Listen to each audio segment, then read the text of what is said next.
더 잘 되신 거죠. 그럼요. 아니, 얼마나 딸이 귀했는데. 더 잘 되신 그렇죠. 거죠. 아니 아들만 쭉 낳았으면 힘을 치는 건데. 네.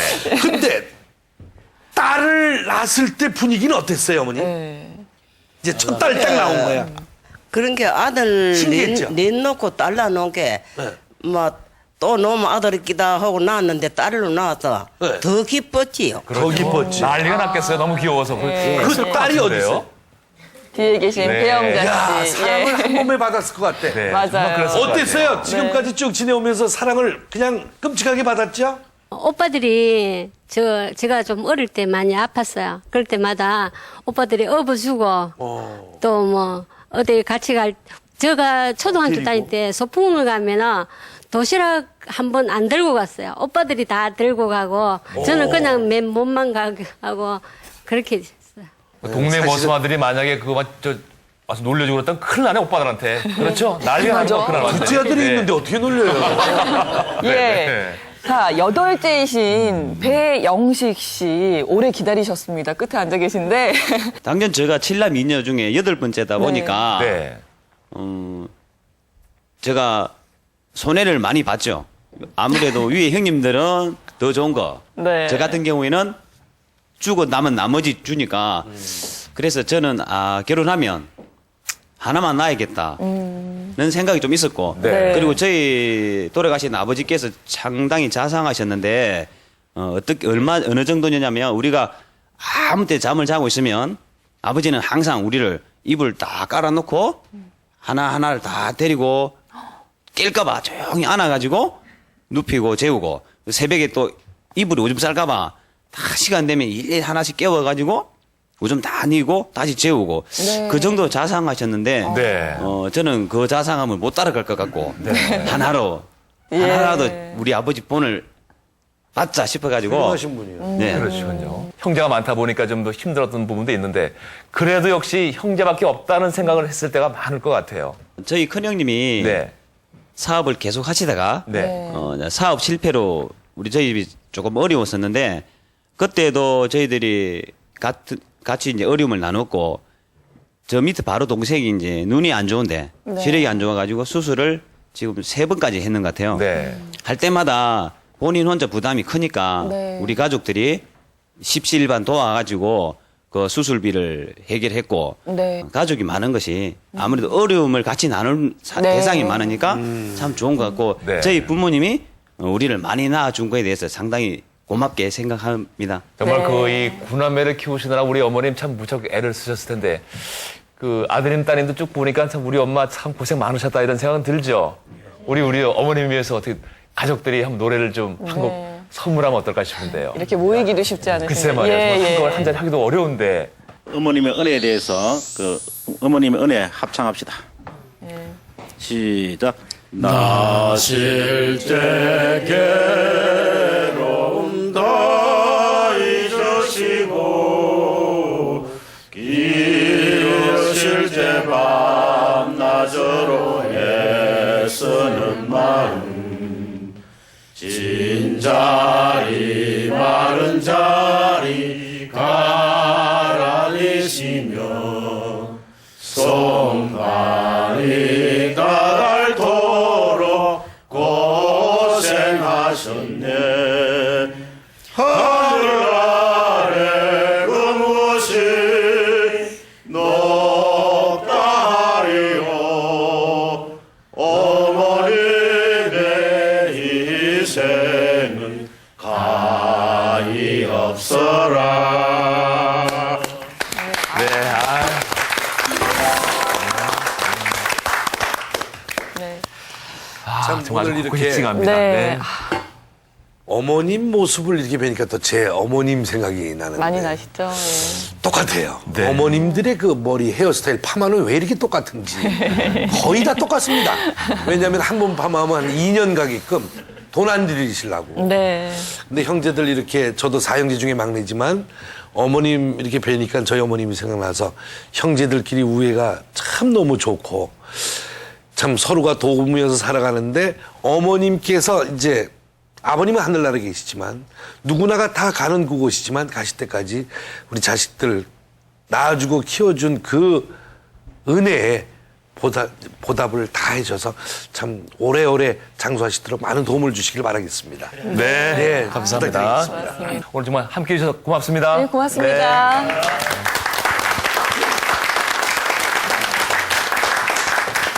네, 이어지는 코너 행복한 실버인데요. 지금 어머님의 은혜라는 노래도 불러드렸습니다만 5월이 되면 어버이날이 있어서 이 효에 대한 생각을 많이 하게 됩니다. 네, 지금 만나보실 분이 독특한 방법으로 1년 내내 효를 실천하시는 분이시거든요. 이운규 아버님 만나보시겠습니다. 낯선 차인데 사람들의 시선을 사로잡는데 어머 레드카펫까지? 제가 타고 다닐 차인데 높으신 분이 탄 것 같아요. 드디어 차에서 내리는 주인공? 영화배우라고 하기엔 약간 부족한 것 같은데? 여유롭게 마을을 둘러보는 이 남자 도대체 누군가 했더니 아 그분 맞죠? 어르신들의 행복을 위해서라면 전국 어디든 달려가는 오늘의 주인공 이운규 씨. 전북 익산시의 한 마을. 이운규 씨의 리무진이 마을 입구로 들어서자 박수로 맞이하는 어르신들. 오늘 여행을 함께할 분들이신데요. 아이고 안녕하세요. 아이고. 처음 뵌 어르신들과 오래 만난 가족처럼 반갑게 인사하는 이운규 씨.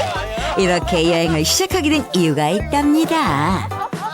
그동안에 이제 부모님한테 효도도 못 하고 이제 있다가 이제 한국에 나와서 모임가는 좀 어르신분들한테 해야 되겠다 그랬는데 마치 길에서 장의사차를 봤거든요. 그래가지고는 그래서 참 좋더라고요. 마지막 가시는 길에 멋있는 차로 가시니까. 근데 제 생각에는 마지막 가시는 것보다도 살아생전에 모신 게 낫겠다. 그래가지고. 맞아요. 이제 예. 아유 아이 마냥 아주 신나셨네요. 이것저것 만져보랴 구경하랴 바쁘다 바빠. 아늑한 실내 최신 노래방 기계로 한강목 잠깐 뽑아주고 달달한 음료까지 세상에 없는 게 없네요. 어르신들 좋으시겠어요? 기분 좋죠. 얼마나 차가 좋고 참 기분도 좋아요. 이런 차 언제 타보겠어요? 이런 때는 한번 타봐야지. 어머님들 지금 차 출발하겠습니다. 네. 와우 드디어 출발.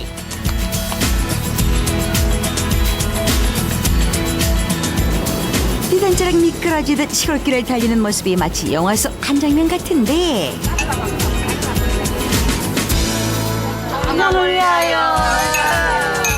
와 우리 어르신들 오늘 한껏 기분 내시네요. 맛이 어떠세요? 차다.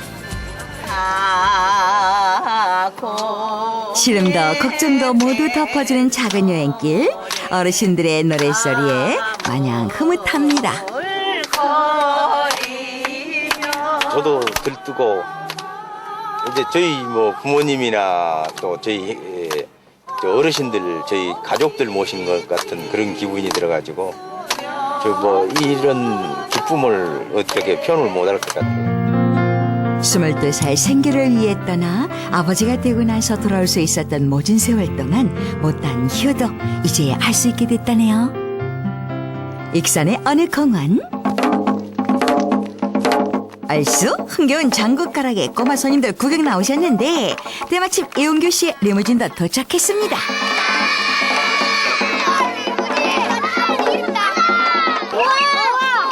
난데없는 리무진의 등장에 흥분한 꼬마 손님들 만져보고 들여다보고 인기가 연이은 부럽지 않네요. 길이는 얼마나 되는지 재보기까지 하고. 너무 좋아가지고 나는 뭐 대통령 가깝게서 오신 줄 알고 깜짝 놀랐어요. 이용규 씨의 여행은 지금부터 시작인데요. 어르신들의 여행 가이드까지 맡아서 하십니다. 아직인가 봐요. 그렇게 했던 게. 하나, 둘, 셋, 김치. 여행의 뱅이 기념사진 빠질 수 없겠죠?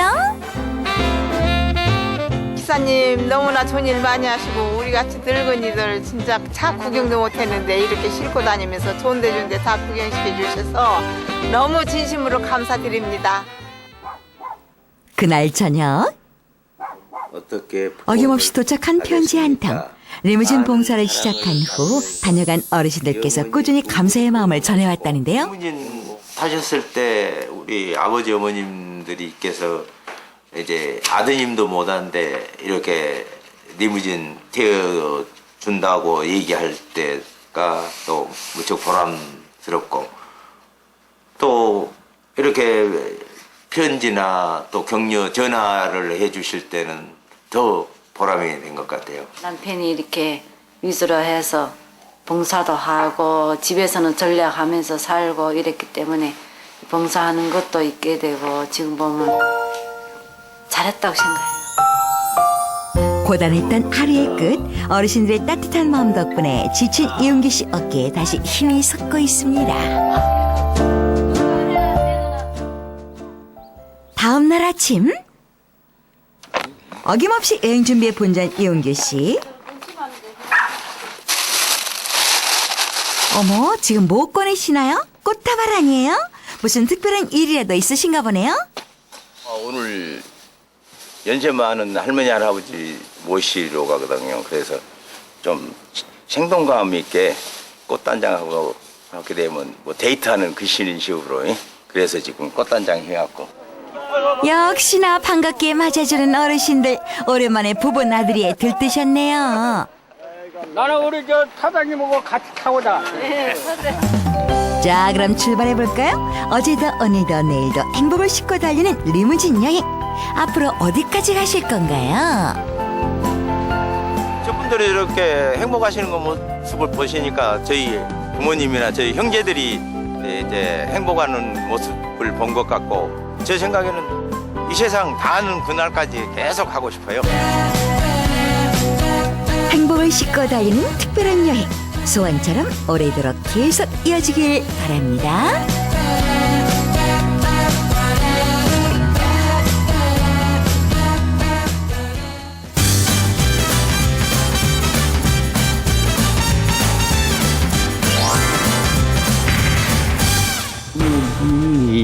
어느 날 갑자기 당신도 쓰러질 수 있다. 소리 없이 찾아오는 뇌졸중. 이거 안 될게요. 귀가 안 들리고 이런 육신은 아프지 않으셨고? 그렇고 좀 그런 없었지. 없었고 그냥 갑자기 말이 잘 안 나와. 갑자기 말이 안 나와요? 그럼 뇌졸중을 피하는 법 함께 알아볼까요? 네, 지금 인터뷰를 들어보니까 대부분 갑작스럽게 이 뇌졸중을 경험하게 됐다고 하는데 네. 오늘은 소리 없이 찾아오는 이 뇌졸중을 피하는 방법에 대해서 알아보도록 하겠습니다. 네, 오늘 도움 말씀 주시기 위해서 동국대 한의대 일산 한방병원 한방내과의 정승현 교수님 모셨습니다. 어서 오세요. 자, 어서 나오세요. 흔히 뇌졸중 하면은 풍 맞았다는 표현을 많이 하지 않습니까? 이 한의학에서는 중풍이라고 하는데 중풍은 이게 왜 오는 겁니까? 중풍을 원인을 갖다가 간략하게 말씀을 드리면 우선 혈관의 문제로 인해 가지고 뇌세포가 죽음을 맞이하는 겁니다. 네. 저희 그 그림을 좀 보시면서 설명을 좀 해주시죠. 중풍의 원인이라는 지금 차트가 준비가 돼 있는데. 예. 보통 동맥과 뇌동맥의 차이점은 대표적으로 보통 동맥은 척부순환이 발달되어 있다는 겁니다. 네. 여기서 보시면 이렇게 내려올 때 이쪽이 막혀도 다른 쪽의 혈관이 그 막힌 부위를 보상해주는 척부순환이 발달이 되어 있는데 네. 뇌동맥은 한 군데가 막히면 그 부위를 관장하는 뇌세포를 전혀 산소 공급과 에너지 포도당 공급을 해줄 수 없게끔 완전히 막혀버리는 겁니다. 예. 그러니까 그 밑에 그림도 보면 이렇게 동그랗게 혈관 안에 있는 것이 그게 혈전이라고 하는 거죠. 이게 혈전이라고 하는 거고 네. 피딱지라고 이야기할 수 있습니다. 예. 그게 점점 쌓여서 이제 혈관을 뇌졸중을 막아버리는 거죠. 만들 수 있는 원인이 되는 거고요. 예. 그러면 이제 병원에 가야 할 또 증상들이 있지 않습니까? 네. 언제 병원을 가야 언제 병원에 할지. 가야 할까요? 예. 대표적인 걸 4가지를 적어봤습니다. 첫 번째, 갑자기 한쪽 눈이 어둡거나 물건이 둘러 보인다. 이것은 뇌동맥 중에 추골 기저동맥, 이 척추 뒤쪽에서 올라가는 혈관이 막혔을 때 나타나는 대표적인 증상입니다. 그리고 두 번째, 한쪽 팔다리에 힘이 빠지거나 저린다. 그다음에 세 번째, 일어서거나 그러면 몸이 한쪽으로 쏠리고 어지럽다. 네 번째, 갑자기 벼락이 치듯 극심한 두통이 생긴다라고 하는 겁니다.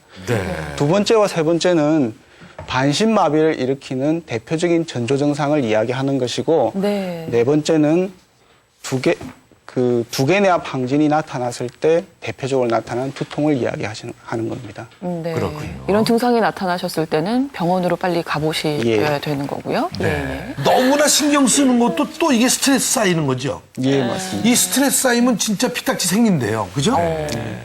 예. 하여튼 오늘 이거 잘 적어 놓으셔야 됩니다. 네. 우리 누구나 올 수가 있으니까. 예. 그렇죠? 네. 근데 저희가 그 드라마 같은 데 보면 아이고 머리 아프다 하면서 뭐 냉수 가져와라 청심환은 드셔야 된다 이런 얘기들이 많이 오고 가잖아요. 그게 아니 손에서 피 빼는 거 예, 바늘로 따기도 하고. 따기도 하고. 그거 괜찮은 거예요? 어떻습니까?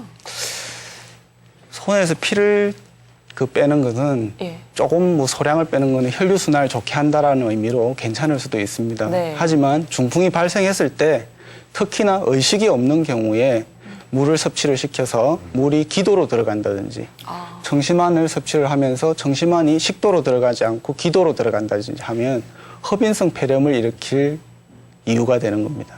그게 그 오히려 중풍보다 중풍의 그 치료를 더 더디게 만드는 대표적인 예가 됩니다. 네, 그래서 이 뇌졸중은 시간과의 싸움이다 이렇게 얘기를 하기도 한다는데요. 이럴 때는 어떻게 해야 할지 그 대처 방법을 저희가 화면으로 준비했습니다. 함께 보시죠. 시간과의 싸움이라 불릴 만큼 1분 1초가 중요한 뇌졸중.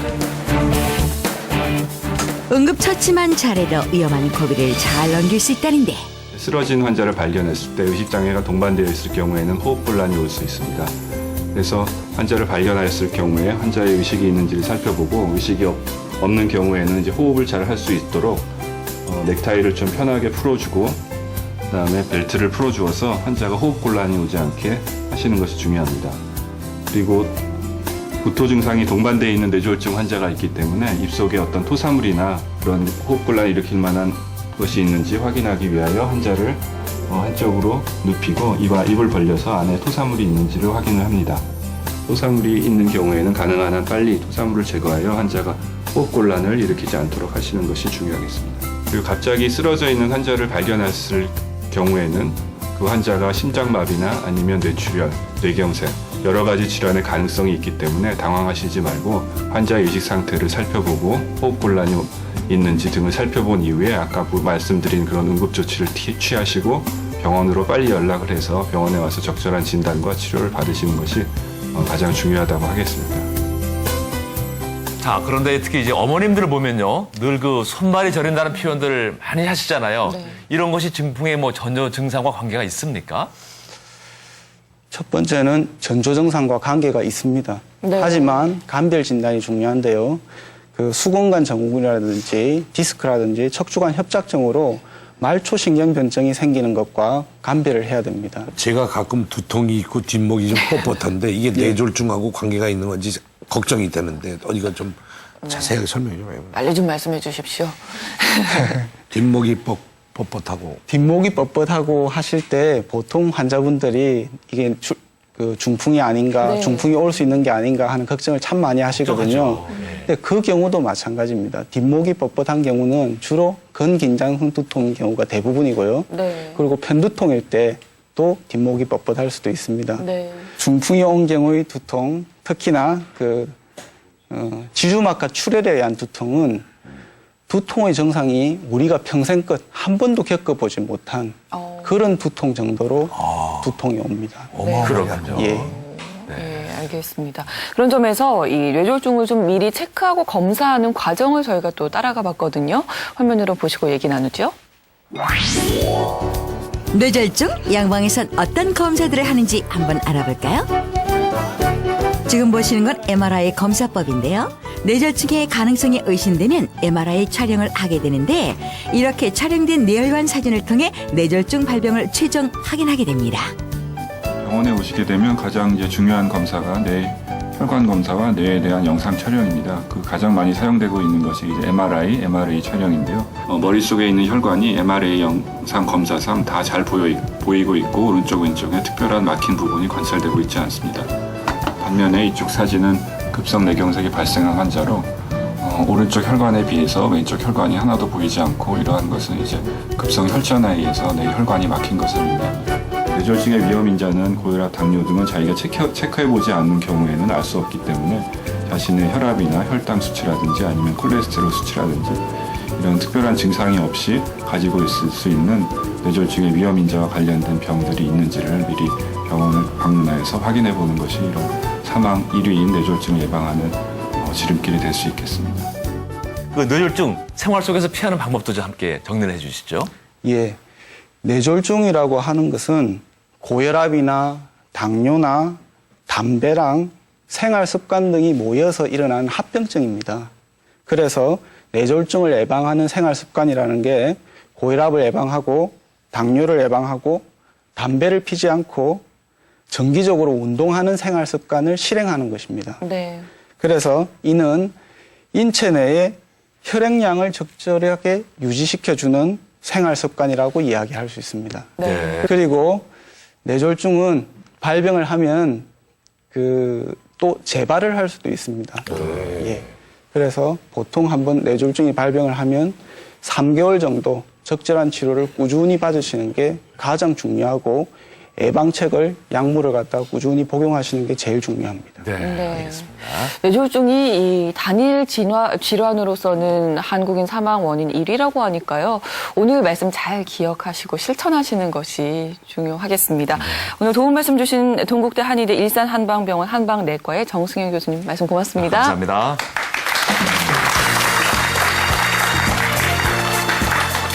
요즘 우리 주위를 보면은 이 감기로 인해서 고생하는 어르신들이 많이 계시지 않습니까? 네. 우리 아버님, 어머님 감기 조심하세요. 네, 저희 다음 주 일요일에 다시 인사드리겠습니다. 고맙습니다. 안녕히 계세요. Yeah.